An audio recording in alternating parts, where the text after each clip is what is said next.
Olá, aqui é o professor Márcio Miguel. Vamos corrigir a atividade postada, falando sobre a Revolução Francesa, a fase da Assembleia e monarquia.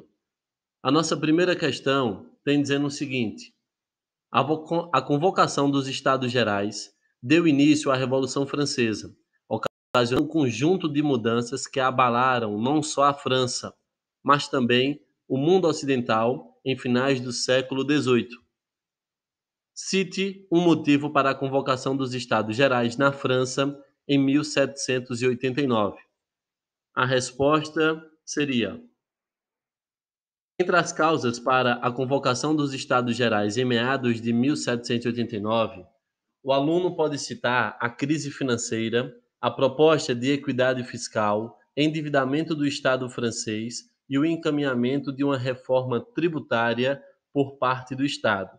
Entre as consequências, podem ser citados a divisão do poder político, a defesa da ideia de liberdade, a crise do absolutismo monárquico, defesa da ideia de igualdade jurídica, substituição da ideia de súdito pela ideia de cidadão, fim da sociedade estamental, fim dos privilégios de nascimento ou de origem, e o estabelecimento da Declaração Universal dos Direitos do Homem e do Cidadão. Pois então, você destacando alguns desses conceitos já é válido para essa primeira questão, tá? Não é necessário você colocar tudo isso. Algumas características já é considerado correta a questão. Nossa segunda questão, temos essa imagem que diz as três ordens, 1789. E a pergunta é: a charge ilustra as três ordens sociais existentes na França antes da Revolução de 1789. Identifique essas três ordens e justifique o posicionamento dos personagens na charge. A resposta então seria: a sociedade francesa no antigo regime é hierarquizada e estratificada, dividida em três estados. Primeiro estado, o clero. Segundo estado, a nobreza. Terceiro estado, trabalhadores e burguesia. Nesse caso, os velhinhos que está carregando os outros dois são os trabalhadores e a burguesia. O da frente com a cruz é a igreja e o de trás é a nobreza. Beleza? Vamos para a terceira questão? Nossa terceira questão tem dizendo assim: o problema agrário era, portanto, o fundamento no ano de 1789. E é fácil compreender porque a primeira escola sistematizada de economia do continente, os fisiocratas franceses, tomara como verdade o fato de que a terra e o aluguel da terra era a única fonte de renda líquida. E o ponto crucial do problema agrário era a relação entre os que cultivavam a terra e os que a possuíam, os que produziam sua riqueza e os que acumulavam. A pergunta é: caracterize o momento social e econômico porque a França passava no período a que se refere o texto. A resposta para a terceira questão seria: a França, na segunda metade do século XVIII, estava em profunda crise social e econômica.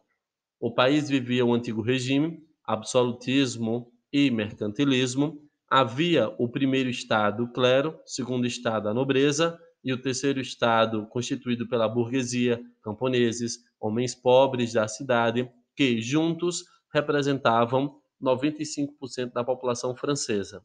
Os dois primeiros estados não pagavam impostos e a nobreza ainda recebia pensões do Estado.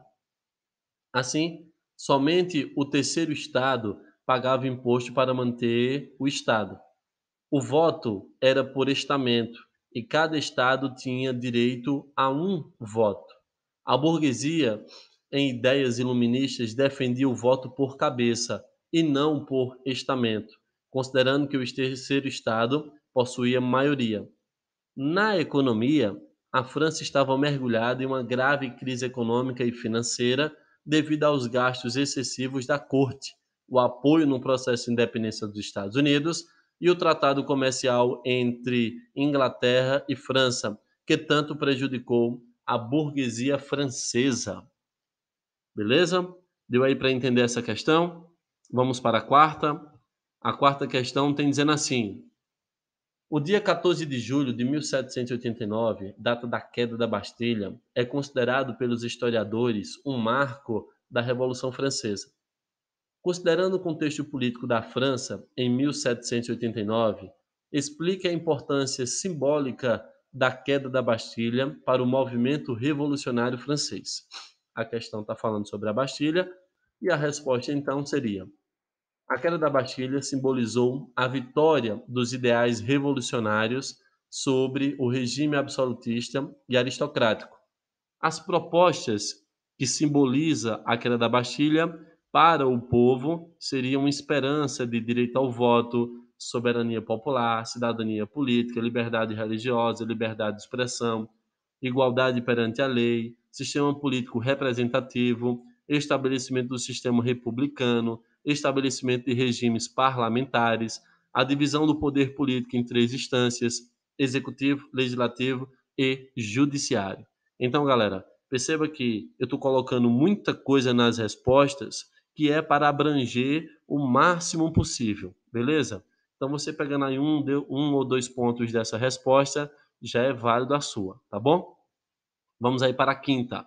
A quinta resposta tem dizendo assim: cite dois privilégios senhoriais eliminados pela Revolução Francesa.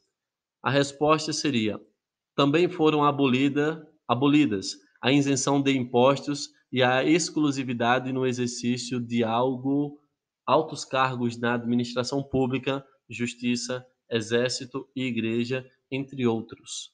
Então, a gente sabe que aqueles períodos feudais ou ideias feudais acaba tudo caindo agora com essa revolução. E agora vamos para nossa última questão, que tem dizendo assim, ó, indique três transformações operadas durante o primeiro momento da Revolução Francesa, a era das instituições, que é de 1789 até 1792, que evidenciam o caráter revolucionário dessa experiência histórica. Galera, a sua resposta ela tem que se basear nesses pontos aqui, tá? Lembrando, não precisa colocar tudo. Você escolhe aí um ou dois tópicos e tá beleza. A resposta então é essa daqui que está na tela: o estabelecimento de uma monarquia constitucional, o estabelecimento de três poderes, executivo, legislativo e judiciário, o fim dos privilégios, a abolição dos direitos feudais, a instituição da igualdade jurídica, o estabelecimento da liberdade de culto, o estabelecimento da liberdade de expressão, a afirmação da inviolabilidade da propriedade. Tá bom? Perceba então que essa questão ela traz os fundamentos e a base do iluminismo. Beleza? Espero que tenham acertado tudo.